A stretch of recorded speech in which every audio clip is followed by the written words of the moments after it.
Daily use वाले वाक्यों को अंग्रेजी में कैसे बोलें, इसे चित्रों के द्वारा आसानी से सीखने का प्रयास करेंगे। साथ ही रोज़ अंग्रेजी बोलने की आप प्रैक्टिस कैसे करें जिससे कि आप शानदार अंग्रेजी बोल सकें।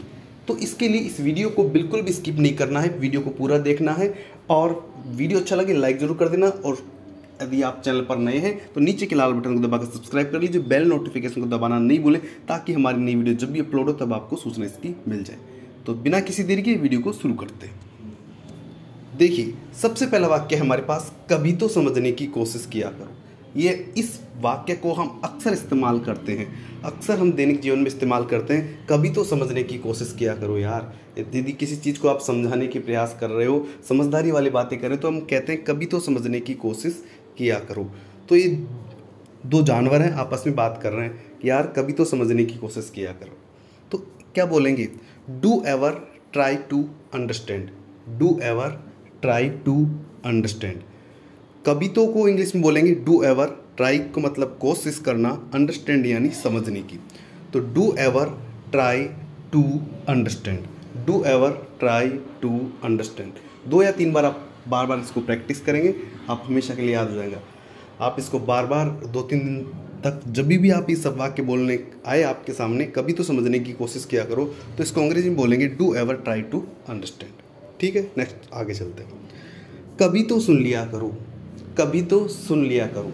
जब कोई सामने वाला आपकी बात नहीं सुनता है तो आप कहते हैं ना कभी तो सुन लिया करो यार।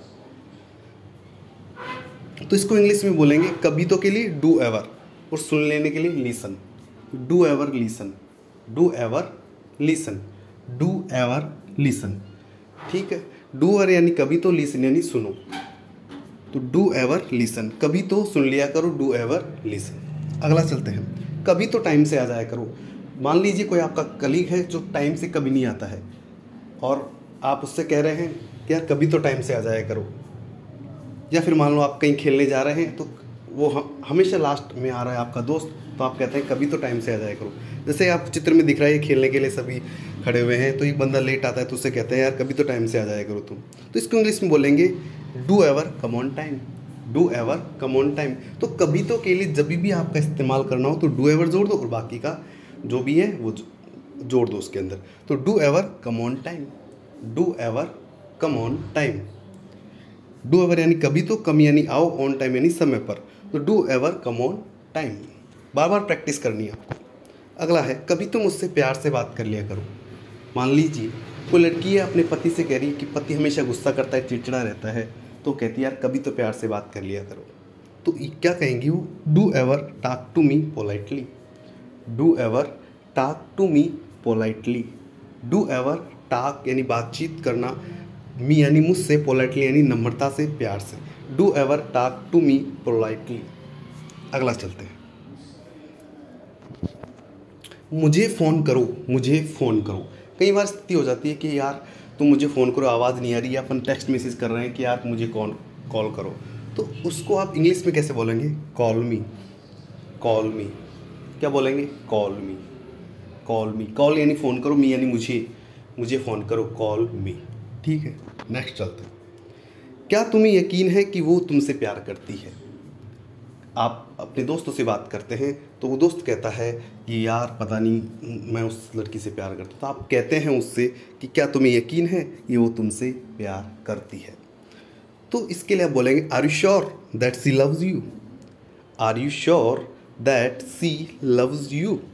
आर यू श्योर यानी क्या तुम्हें यकीन है, दैट यानी कि, सी यानी वह, लव्स यानी प्यार करती है, यू यानी तुम्हें। तो बोलेंगे आप are you sure that she loves you. क्या तुम्हें यकीन है कि वो तुमसे प्यार करती है? तो इसकी इंग्लिश हो जाएगी are you sure that she loves you. Very simple है, कोई कुछ नहीं, बड़ा इनको बस प्रैक्टिस करना है। बड़े ही सिंपल इंग्लिश वर्ड को यूज करके हमने ये सेंटेंस तैयार किया है, बड़ा ही सिंपल है। आगे चलते हैं, अगला चलते हैं, क्या तुम्हें यकीन है कि वो झूठ बोल रहे हैं?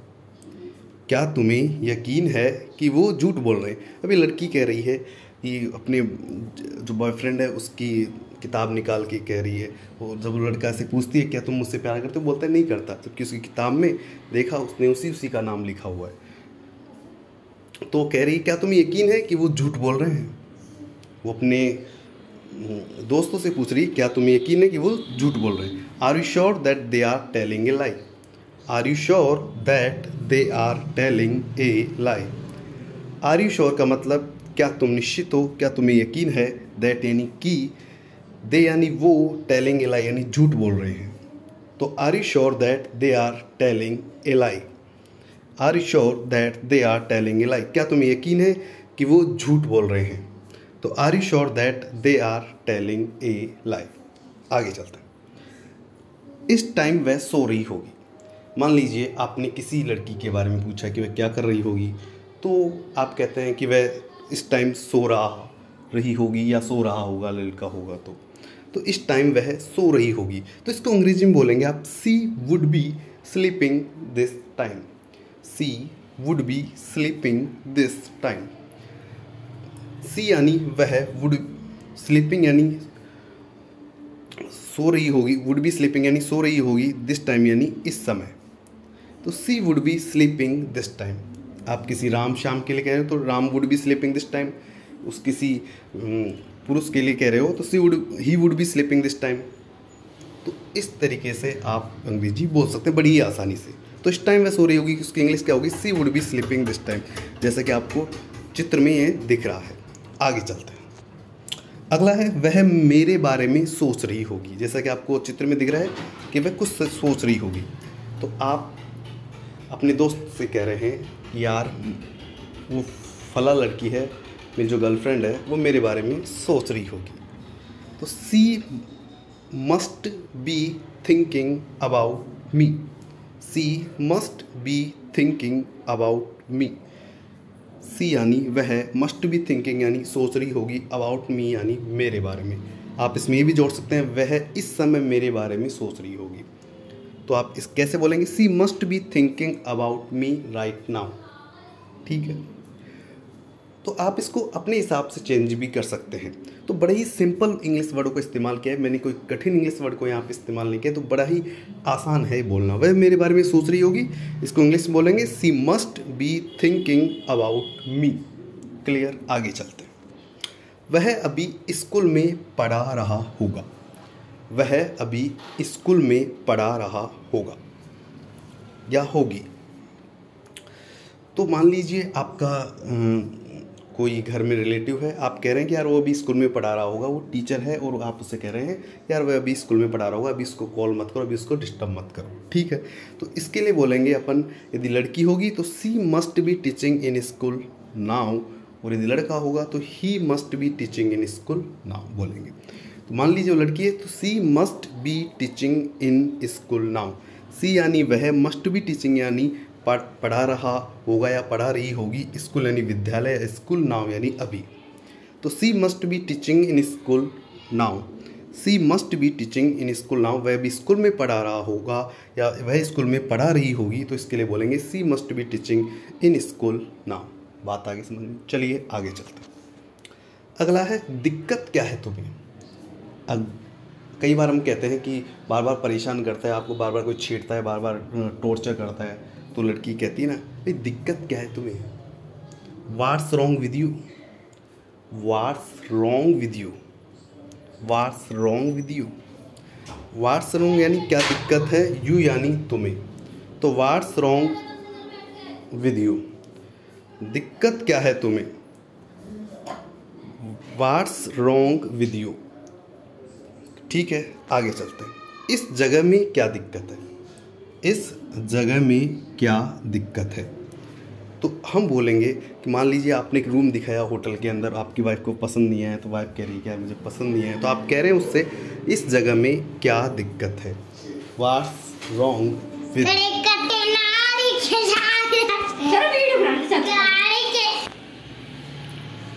चलिए, अभी थोड़ा सा व्यवधान हो गया था कुछ बच्चे की वजह से। चलिए स्टार्ट करते हैं वापस से। इस जगह में क्या दिक्कत है, what's wrong with this place. तो इसको इंग्लिश में बोलेंगे what's wrong with this place. मान लीजिए आपकी वाइफ को आपका रूम जो बताया आपने वो पसंद नहीं आया है, तो आप कह रहे हैं उससे what's wrong with this place, भाई इस जगह में क्या दिक्कत है। व्हाट्स रॉन्ग यानी दिक्कत क्या है, विद दिस प्लेस यानी इस जगह में। ठीक है, आगे चलते हैं। अब देखिए, जाहिर सी बात है वो तुम्हें शादी में नहीं बुलाएगी। कई बार हम कहते हैं कि यार वो तुमसे नाराज़ है, या तुमसे वो बात ही नहीं करती, तुमसे घृणा करती है, तुमसे नफ़रत करती है, तो जाहिर सी बात है वो तुम्हें शादी में नहीं बुलाएगी, बोलते हैं। तो इसको हम इंग्लिश में बोलेंगे, it's obvious that she will not invite you in the wedding. जाहिर सी बात है वो तुम्हें शादी में नहीं बुलाएगी। It's obvious that she will not invite you in the wedding. It's obvious यानी जाहिर सी बात है, दैट यानी कि, सी यानी वह, विल नॉट इन्वाइट यानी नहीं बुलाएगी, यू यानी तुम्हें, इन दी वेडिंग यानी शादी में। तो it is obvious that she will not invite you in the wedding. बड़ा ही सिंपल सा है, ठीक है।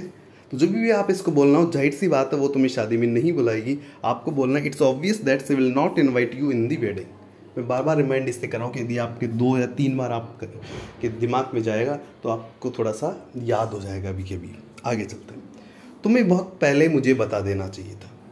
मान लीजिए आपकी कंपनी का बॉस है, आपने कोई बात बहुत लेट में जा कर के कंपनी को बॉस को बताई तो कंपनी को लॉस हो गया। तो कंपनी का बॉस कह रहा है कि तुम्हें मुझे बहुत पहले बता देना चाहिए था। कई बार स्थिति हमारे और भी कई परिस्थितियों में आ जाती है कि बहुत पहले मुझे बता देना चाहिए था इस बारे में, अब तो बहुत देर हो चुकी है। या मान लीजिए आपकी किसी लड़की से आप शादी करनी चाहते थे और आपकी किसी और से सगाई हो गई, या आप अपने पापा से कह रहे हैं कि मम्मी से कह रहे हैं कि मम्मी मैं तो उससे प्यार करता हूँ, तो वो कहते हैं कि यार तुम्हें मुझे बहुत पहले बता देना चाहिए, तब तो बहुत देर हो चुकी है। तो उसके लिए आप इस्तेमाल करेंगे you should have told me much earlier. You should have told me much earlier. तो you should have told me यानी तुम्हें मुझे बता देना चाहिए था, मी यानी मुझे, मच अर्लियर यानी बहुत पहले। You should have told me much earlier. बात आगे समझ, आगे चलते हैं। अभी के अभी इसे खाओ। अभी के अभी इसे खाओ। मान लीजिए कोई बच्चा है, वो खाना नहीं खा रहा है, तो आप कह रहे हैं कि इसे अभी के अभी खाओ, ठीक है। तो अपन इसको इंग्लिश में बोलेंगे eat it right now. Eat it right now. Eat it right now. Eat it यानी इसे खाओ, राइट यानी अभी के अभी। तो अभी के अभी इसे खाओ क्या बोलेंगे आप? ईट इट राइट नाउ, ठीक है। आगे चलते हैं। मैं तुम्हें अभी के अभी मिलना चाहता हूँ। मैं तुम्हें अभी के अभी मिलना चाहता हूँ। तो कई बार ऐसी परिस्थितियाँ हो जाती है कि अपन इस वर्ड का इस्तेमाल करते हैं कि कई बार ऐसी कुछ बातें होती हैं कि हमें अर्जेंट किसी से मिलना होता है, तो हम उसके लिए कहते हैं कि यार मैं तुमसे अभी के अभी मिलना चाहता हूँ। तो आप किसे बोलेंगे इसके इंग्लिश में? I want to meet you right now. I want to meet you right now. आप देखेंगे कि इंग्लिश बोलना बड़ा ही आसान है, बस थोड़ा सा आपको शब्दों का हेर फेर समझना है। आई वॉन्ट यानी मैं चाहता हूँ, टू मीट यानी मिलना, यू यानी तुमसे, राइट नाउ यानी अभी के अभी। बहुत simple. I want to meet you right now. आप उसे बोलेंगे कि मैं तुम्हें अभी के अभी मिलना चाहता हूँ की जगह क्या बोलेंगे आप? I want to meet you right now. तो फिर आपका इंप्रेशन देखिए उसके सामने कैसा होगा। आगे चलते हैं। अभी के अभी उसे यहाँ बुलाओ। कई बार कहते हैं कि बॉस किसी कर्मचारी को कह रहा है कि यार अभी के अभी उसको बुलाओ यहाँ पे, या फिर आपका कोई रिलेटिव हो, आपका कोई घर में हो, वो कहीं बाहर कुछ गलत कर दिया उसने, तो उसके यार अभी के अभी उसको यहाँ बुलाओ। तो call him here right now. Call him here right now. Call him यानी उसे बुलाओ, हियर यानी यहाँ, राइट नाउ यानी अभी की अभी। तो अभी के अभी उसे यहाँ बुलाओ। Call him here right now. यदि लड़की हो तो call her here right now. Simple. चलिए आगे चलते हैं। अगला है तुम्हारे बिना मुझे बहुत सूना सूना लगता है। अपन कई बार अपनी गर्लफ्रेंड से बात कर रहे हैं, या फिर अपने कोई लड़की है तो अपने बॉयफ्रेंड से बात कर रही है, वो कह रही है कि तुम्हारे बिना मुझे बहुत सूना सूना लगता है। तुम्हारे बिना मुझे बहुत सूना सूना लगता है। तो इसकी जगह आप बोलिए I feel so lonely without you. I feel so lonely without you. जैसे कि आप चित्र में भी देख रहे हैं, ये लड़का है, लड़का लोनली फील कर रहा है अपने आप। यदि किसी की गर्लफ्रेंड छोड़ के चले गई है तो अपने आप को लोनली फील कर रहा है। तो इसके लिए बोलेंगे I feel so lonely without you. I feel यानी मैं फील करता हूँ, सो लेन यानी लगता है मुझे, सो लेनली यानी बहुत सूना सूना, विदाउट यू यानी तुम्हारे बिना। कितना सिंपल है। I feel so lonely without you, तुम्हारे बिना मुझे बहुत सूना सूना लगता है। जब ये वर्ड सुनते तो आप सोचते हैं कि क्या होगी और इसकी इंग्लिश, लेकिन बड़ा ही सिंपल सी है। I feel so lonely without you. आगे चलते हैं। अगर तुम चले जाओगी तो मुझे बहुत सूना सूना लगेगा। अगर तुम चले जाओगी तो मुझे बहुत सूना सूना लगेगा। मान लीजिए कोई आपके फॉरेन से कोई दोस्त आई हुई और वो वापस जा रही है, तो आप उससे कह रहे हैं यार अगर तुम चले जाओगी तो मुझे बहुत सूना सूना लगेगा। या मान लीजिए कोई अपनी बेटी अपनी बेटी से कह रही कि यार तुम शादी होके चले जाओगी तो मुझे बहुत सूना सूना लगेगा। तो वाट एवर जो भी केस हो, तो अगर तुम चली जाओगी तो मुझे बहुत सूना सूना लगेगा, तो इसको बोलेंगे if you go I will feel so lonely. If you go I will feel so lonely. If you go, if यानी अगर, यदि, यू यानी तुम चली जाओगी, आई विल फील यानी मैं महसूस करूँगा या मुझे लगेगा, सो लोनली यानी बहुत सूना सूना। तो if you go I will feel so lonely, अगर तुम चली जाओगी तो मुझे बहुत सूना सूना लगेगा। If you go I will feel so lonely. बात आगे समझ में? आगे चलते। अभी के अभी बाहर जाओ। ये देखिए आपकी गर्लफ्रेंड है, किसी और लड़के के साथ सो रही है, तुमने उसको देख लिया, तो अभी कह रही है तुम अभी के अभी बाहर जाओ, मुझे इससे बात करनी है। या उस तुम्हारे कमरे पे थे और दोनों लगे हुए हैं, तो तुम उससे कह रहे हो कि अभी के अभी दोनों बाहर निकलो यहाँ से, अभी के अभी बाहर जाओ। तो आप क्या बोलेंगे उसे? Get out right now, get out right now, get out right now. Get out यानी बाहर जाओ, राइट नाउ यानी अभी के अभी। Get out right now. तो दोस्तों कैसा लगा ज़रूर बताएं। वीडियो अच्छा लगे तो सिर्फ एक इतनी मेहनत लगी इस वीडियो को बनाने में। आपसे गुजारिश है कि इस वीडियो को लाइक ज़रूर कर देना और हमारी चैनल पर नए हो तो सब्सक्राइब कर लेना। इसी तरह के वीडियो इस चैनल पर आते रहते हैं। Thank you.